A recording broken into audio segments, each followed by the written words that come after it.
que esse é o meu melhor lado, né, Sandra? Então, aquilo que nós fazemos, muitas vezes se relaciona com a nossa identidade, ou seja, com aquilo que somos. Mas será que somos aquilo que fazemos mesmo? E quando a gente deixar de fazer, nós vamos deixar de existir? Não. Parece que não. Então a pergunta é: o que nós devemos fazer para realizar as obras de Deus? Meus queridos, Deus já fez tudo. Esta liturgia, essa missa já está feita. Ele que nos convida para participarmos. Muitas vezes nós dizemos assim, nós achamos, por que isso? Eu estou dizendo isso? Porque nós podemos cair na armadilha de achar que as coisas elas vão ser feitas ou deixar de ser feitas se nós não estivermos. Olhe para a pessoa que está do seu lado direito e diga assim: ei, o lado direito é o lado que não é do relógio, sabe? Você diz assim: ei, ei, Deus já fez tudo, viu? Deus já fez tudo. Você não é a última Coca-Cola gelada no deserto. Você olha para a pessoa que está lá da esquerda e diz assim: ei, Deus já fez tudo. Você não é a última Coca-Cola gelada no deserto. Você não é o último biscoito, né, do pacote. Obrigado, universidade. Então o que acontece? Acontece que nós achamos: não, se eu não for, não vai fechar. Se eu não for fazer, vai acabar. Queridos, precisamos sair dessa ilusão. Nós, não somos insubstituíveis. A liturgia de hoje, com essa pergunta, nos coloca bem na realidade. Então, se eu não sou insubstituível, o que é que eu posso fazer? Participar. A liturgia já está toda feita, a missa já está toda feita. Eu sou convidado a colaborar com Deus. Ele sim, Ele é quem faz. Quer ver? Quem criou tudo que existe? Deus. Aleluia, estou preocupado. Só uma parte aqui estudou o catecismo. Quem foi que criou todas as coisas? Deus. É porque eu só escuto esse lado da Covid. E o juízo, Covid levou tudo. Então, Deus criou todas as coisas. O Pai cria tudo. É o Pai que tudo cria. E Ele cria um mundo maravilhoso. E quando nos fez, Ele caprichou. Sim ou não? Sim. Olhe para mim. Humilde, iludido, está pior, está pior. Então o que acontece? Logo que eu digo também. Então o que acontece? Acontece que quando Ele nos fez, Ele caprichou. Olhe para a pessoa que está do seu lado e diga assim: ei, você sabia? Quando Deus me fez, Ele caprichou. Não responda a outra pessoa, viu? Porque senão vai dizer: iludido. Como se acha? Então, entretanto, dessa grande obra da criação, isso que eu estou dizendo é para preparar a segunda palavra que está lá no Salmo. Essa grande obra da criação, e Ele caprichou quando nos fez, nós, no nosso mau uso da liberdade, a gente deu aquela estragadinha no pecado. O pecado, ele sempre consegue dar uma estragadinha naquilo que é bom. Mas, para não nos deixar sem esperança de salvação, o Pai toma para si, a partir do Filho, uma grande tarefa, a da redenção. Aí Jesus vem nos mostrar quem é o Pai, nos mostrar o reino de Deus, e no seu gesto de amor, morrendo na cruz para nos salvar, Jesus o Filho faz uma grande e admirável obra. Por amor, no amor, Ele a todos salva. Voltando para o Pai, Ele deixa para que esse amor, que é o Espírito Santo que age em nós, atualize a sua missão, a sua obra. E aí vem o tempo da igreja, o tempo onde nós estamos hoje. Então nós fazemos parte dessa história, parte desta obra. Então o que devemos fazer? Ter fé.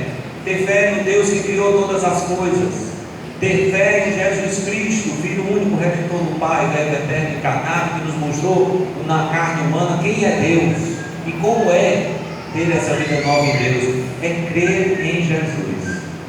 Entretanto, na primeira leitura nós vemos o povo de Deus reclamando e murmurando contra Deus e contra Moisés. É a geração do deserto de Cádiz. Antes era muito bom, antes era melhor, nós éramos escravos, mas pelo menos não estávamos morrendo de sede e fome aqui no deserto. E por que, Moisés, nós vamos embarcar nessa tua ideia? No que é que a gente está? Aí começaram a falar mal de Moisés, começaram a reclamar. Pergunto, qual é a fase do nosso desenvolvimento humano em que mais a gente reclama, em que mais a gente em que mais a gente precisa de apoio, né? Lembra aquela expressão, quem não chora? Pronto, é a infância, né? A criança é quem reclama, a criança é que pede, porque a criança não pode, quem pode é o adulto. Então, quando nós temos que olhar para esse trecho da Escritura e lembrar que o povo de Deus estava num ambiente favorável, propício para fazer uma experiência madura com Deus, mas eles estavam agindo como crianças. Não sei se vocês conhecem, acho que não é por aqui não que tem, acho que não é aqui pelo Rio Desce, nem aqui pela Dom Bosco não, gente que só reclama, né? Não, vocês estão rindo é porque não estão lembrando de ninguém, mas assim, né? Não tem gente que reclama de tudo e de todos, nunca está nada bom. Conhece gente assim? Claro que não, né? Nunca está bom. Se está fazendo, né, um sol, meu Deus, que calor. Se está fazendo, meu Deus. Se o padre não chega, cadê o padre? Se o padre demora uma humilha, meu Deus do céu, esse aí não leu o e-mail do Papa Francisco, só pode ser 8 minutos, então, enfim, tudo se reclama, nunca está bom. Qual é a fase? É na infância. Na infância nada está bom. Entenda quando eu digo isso, nada está bom. É porque a criança, normalmente, né, como ela é muito direta no contato com as relações, ela precisa de tudo, ela vai reclamar. Lembrou da expressão, quem não chora não mama. O povo de Deus estava como criança. E aí nós temos que nos perguntar, quando é que eu sou infantil? Quando é que eu sou infantil? Querendo que o mundo todo esteja ao meu serviço. Aí também que Deus é o adulto da relação. E aí ele provê. Isso é coisa do adulto. A criança só recebe. O adulto é aquele que provê, é aquele que coloca, né, a comida. E aí Deus providencia o maná, uma espécie de pão que caía, feito orvalho, os grãos, e as codornizes. Então, olha só como Deus é bom. Lembrando que o maná não poderia ser guardado, tinha que ser usado apenas naquele dia, para lembrar que não podia ter acúmulo. Com certeza, ali naquele acampamento, deveria ter algum espertinho que dizia assim: se eu guardar, eu vou poder lucrar com isso, né? Não, se estragava, o maná se estragava, apodrecia quando guardado. Então a primeira palavra, ela é a murmuração. Pergunto, e se você começasse a entrar na dinâmica inversa da gratidão? Agradecer pela sua história, pelos seus pais, agradecer pelo seu matrimônio, agradecer pela sua família. O senhor não conhece a minha, você não conhece é a minha, não sabe como é a minha irmã dela. Então, tá vendo? Então, cheio de trauma, cheio de coisa. Então, mas funcionando, precariamente, mas funcionando. O fato é que essa é a primeira vez aqui, né?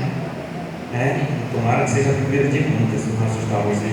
Então, o que acontece? Acontece que entre numa dinâmica de agradecer. É muito mais fácil você agradecer quando tudo está bom, sim ou não? Sim. E quando está ruim, você murmura, você bota a culpa em Deus, Bota a culpa no outro. Ah, eu estou assim porque você me traiu. Eu estou assim porque você fez isso. Eu estou assim porque você me estragou. Eu falei desse maneira porque perdi o juízo, porque você apelhou o meu juízo. Quantas vezes nós jogamos para o outro projeção, projetamos no outro aquilo que é nosso. Segunda palavra, aquilo que traz o salmo, né? É a transmissão. Tudo aquilo que nós vimos e ouvimos, tudo aquilo que aprendemos e transmitiram para nós os nossos pais, nós não podemos deixar de passar para os nossos filhos. Olha só, né? Uma transmissão transgeracional. Nós somos o resultado, o melhor resultado da nossa família. Você é o melhor projeto da sua família. Pode não parecer, mas é, viu? Pode até não se achar, né? Os outros podem até dizer que não, mas você é o melhor projeto, o que de melhor a sua família colocou nessa terra. Agora é o momento de recuperar a história né? Você não é a última Coca-Cola do deserto, mas você é o melhor que a sua família colocou nessa terra. Olha como é diferente, né? Eu sou o que de melhor a minha família colocou nesse mundo. Por quê? Porque eu recebo deles toda uma transmissão da vida, toda uma transmissão daquilo que tem força de vida. E aí nós temos que nos perguntar: nós estamos transmitindo para os nossos filhos o quê? Para as gerações mais novas, nós estamos transmitindo o quê? Né? Estamos recebendo a visita ilustríssima do nosso padroeiro São Pio X, né? Estamos já nos preparando para a grande festa de Pio X, né? Nós estamos aqui na Eucaristia. Nós estamos transmitindo o que para as crianças? Nós estamos transmitindo o que para os nossos jovens? Aliás, quem transmite somos nós, ou nós estamos terceirizando a criação dos filhos? Somos nós, ou nós estamos deixando para que espontaneamente eles possam criar o juízo necessário da vida? Não espere, não terceirize a educação. Como é que nós vamos fazer isso? Mais presença, vou ser provocativo, mais presença e menos telas. Mais presença. Esse é o momento que pai e mãe olham assim, está vendo? Está vendo só? Olha o pai falando. Está vendo? Né? Então, eu sei que é isso mesmo, mas assim, gente, mais presença e menos telas, mais encontro. O mundo da internet é maravilhoso, o mundo das telas é maravilhoso. Entretanto, né, nada substitui o encontro. Mas para isso a gente precisa ter um ambiente em casa favorável para esse encontro. Termino já, gente. Esse livro já. Terceira palavra, né? Terceira palavra: renovação. Renovar, tornar novo, né? Para Paulo, né, ele sabe que nós somos feitos à imagem e semelhança de Deus. Para Paulo, em termos paulinos, nós somos a imagem e semelhança de Deus em Jesus Cristo. Jesus Cristo recapitula, parece até mesmo lendo aqui de São Pio X, recapitular todas as coisas de Cristo. Em Cristo, Deus recapitulou, Deus renova toda a obra da criação. Como é que nós vamos fazer isso? Vivendo como cristãos. Nós temos que tomar muito cuidado para nós cristãos não vivermos como pagãos. Eu me lembro de certa vez, uma pessoa conversando comigo e falando algumas situações, e eu olhando muito atento e seriamente, a pessoa rindo. Aí disse assim: o senhor não está achando graça? Eu digo: não, eu acho que você tem que ser mais engraçado. Como é que eu vou achar graça, né, da pessoa falando umas coisas lá que, né, enfim, não era pecado não, mas assim, eram coisas que não estavam muito legais. Então, ajeitar a vida, né? Vamos ajeitar a vida, recapitular todas as coisas em Cristo. E por fim, né, no discurso do Pão do Céu, tem uma expressão lá que diz: Senhor, dá-nos sempre desse pão. As pessoas procuraram Jesus depois do milagre da multiplicação dos pães, não porque tiveram fé em Jesus, é porque tiveram fome. Minha avó, Dona Ivone, Deus a tenha no céu, na eternidade, minha avó dizia que fome dá todo dia, né? Dá não? Ixi, vocês não contam, tudo tomando ozempic. Saxenda, Ozempico, não é? Sibutramina. Então, olha, né? Muitas vezes, fome, você come, fica satisfeito, mas logo depois a fome volta. Fome não dá só uma vez, não. E as pessoas ficaram saciadas, bateu a fome, aí veio a fé. Cadê Jesus? Vou já procurar Jesus. E aí nosso Deus diz: vocês vieram atrás de mim, não porque tiveram fé nos sinais, mas porque ficaram saciados. E agora a fome bateu. Será que a nossa relação com Deus é assim? Quando eu estou precisando de Deus, eu me caso, Maria, Pai Nosso, socorro, rei, São João Bosco, ai meu São Pio X, me ajude, São João Bosco, me ajude, não. Mas aí quando está tudo bem, a gente não se esquece de Deus. Estamos saindo de um período de férias, né? Normalmente julho é férias. Tem gente que tirou férias de Deus. Tem gente que tirou férias de Deus. Não, período de férias, então, né? Patati, patatá. Não é que tira férias de Deus. Deus não tira férias da gente. Então, dá-nos sempre desse pão, Senhor. E aí hoje nós queremos lembrar no Evangelho duas coisas. A primeira, Jesus diz que quem crê nele nunca mais terá sede. Quem vem até ele nunca mais terá fome. Fome e sede dão conta daquilo que falta, né? Quando a gente está com fome, a gente diz assim: rapaz, tem um buraco aqui. Não, você não vê não gente dizendo isso? Não conhece não? Tem gente que tem um buraco negro, nada sacia, sempre, né? É vazio, né? A fome e a sede dão conta de vazio, né? O que é que satisfaz o vazio da fome? Vale que Deus seja come, vou assustar com você. É comida, não? O que é que satisfaz o vazio da sede? Diga assim: água, diga água. Responda: água. Então, Jesus está vendo. Então, assim, comida e água vão dar conta de saciar aquilo que falta. Então, Jesus quer ser para nós essa presença daquilo que nunca mais vai faltar. Quando a gente, por quê? Porque a maior fome que nós temos, a maior sede que nós temos é de amar e ser amado.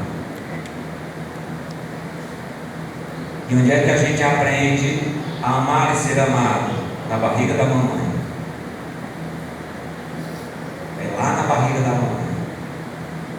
Sua avó, grávida de sua mãe, no 5º mês de gestação, a célulazinha que você formou, você estava no corpinho, no ovário da mamãe, com 5 meses de gravidez da vovó.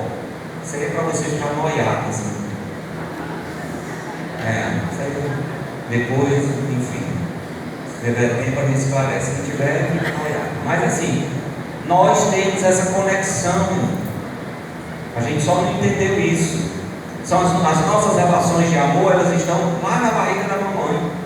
Muitas vezes, se você pensar em última instância, o pecado, ele é uma alternativa, uma tentativa desastrada de tentar amor, de tentar amar e ser amado. Essa é a nossa grande fome, amar e ser amado. Então, quando nós nos colocamos, né, diante de Deus, colocamos Jesus Cristo no centro da nossa vida, então nós descobrimos o amor, porque o amor é uma pessoa. O amor tem nome e sobrenome, é Jesus Cristo. Recapitular a nossa vida toda em Jesus, transmitir essa mensagem de Jesus, agradecer a Deus pelo Evangelho ter sido anunciado no nosso coração. É dessa maneira que nós dizemos também: Senhor, faz com que esse pão nunca falte. E nesse primeiro domingo do mês de agosto, nós queremos rezar por aqueles que em sua fragilidade humana garantem aquilo que acabamos de escutar no Evangelho, por meio das mãos consagradas na fragilidade humana do Padre, fazemos com que Jesus seja distribuído aos fiéis, para que o pão da vida continue a ser distribuído. Nem só de pão vive o homem, mas de toda palavra que sai da boca de Deus. O pão da Eucaristia antes se tornou pão da palavra. Jesus cita isso no capítulo 4 do Evangelho de São Mateus, olhando, né, no conjunto das tentações, olhando para o Deuteronômio 8. Então, dessa maneira, Vamos rezar pelos nossos padres. Você lembra o padre que ele batizou? Você lembra do dia do seu batismo? Eu sei que você era bebê, mas você tem, né? Chegou não, você não. Quem lembra aqui do dia que foi batizado? Não, não é quem lembra, né? Quem sabe, perdão. Lembrar não quem era, né? Quem sabe do dia do seu batismo? Quem sabe qual foi o padre que ele batizou? Não foi não, padre não, viu? Você não foi, claro. Tá fácil, né? Então, importante isso. O padre que fez sua primeira Eucaristia, o padre, o bispo que lhe crispou, né? O que lhe confessa, né? Então hoje é o dia da gente trazer, né, na presença, na memória do coração, os padres que passaram pela nossa vida, mas também aqueles que, né, estão se preparando para esse ministério. Hoje também é importante a gente rezar pelas vocações, por esses jovens do seminário, né, a comunidade vocacional do seminário propedêutico, aqui presente com esses jovens, né, que vieram aqui rezar junto conosco, jovens que estão buscando esse caminho de discernimento vocacional. Eles vieram aqui com a sua presença de fé, né, felizes, caras felizes, né, espontaneamente felizes. Então, assim, é nessa perspectiva que nós queremos, né, rezar juntos a vocês nesse mês vocacional. Rezemos pelos padres, né, rezemos pelos vocacionados. E fica aí o convite. Você já pensou em ser padre, meu jovem? Você já pensou em ser padre? Deus me livre. Não, pois pense, deixa você veja. Pense, né? Então, não tenha medo do primeiro não, viu? Não tenha medo. Às vezes a gente desiste no primeiro não desista, né? Não desista do meu filho visitando uma família. Nunca mais ele me chamaram para lá, não sei porquê. Um menininho de 10 anos, tudo bem, meu filho, Deus te abençoe. Eu não sei se foi porque eu falei ou porque eu assanhei o tupete dele, né? Eu não tenho problema com cabelos faz tempo, mas você está rindo, né? Você está rindo, Jesus está vendo. Aí eu brincando com eles, meu filho já pensou em ser padre? O menino tirou assim, né? A minha mãe disse, Deus me livre, padre, eu gosto de mulher. Minha filha, corte essa parte da filmagem. Você vai para o padre em casa, ele me tira daqui não. Então assim, eu digo, meu filho, uma coisa não tem a ver com outra não. Deus chamou esse homem para ser padre, não chamou esse padre para ser homem não, né? Então vale a pena a gente ser padre, viu? Deus não nos tira nada, Ele nos dá tudo, saibam disso. E nós nos alimentemos do pão do céu para ser no mundo sinais de Jesus Eucarístico no mundo. Louvado seja nosso Senhor Jesus Cristo.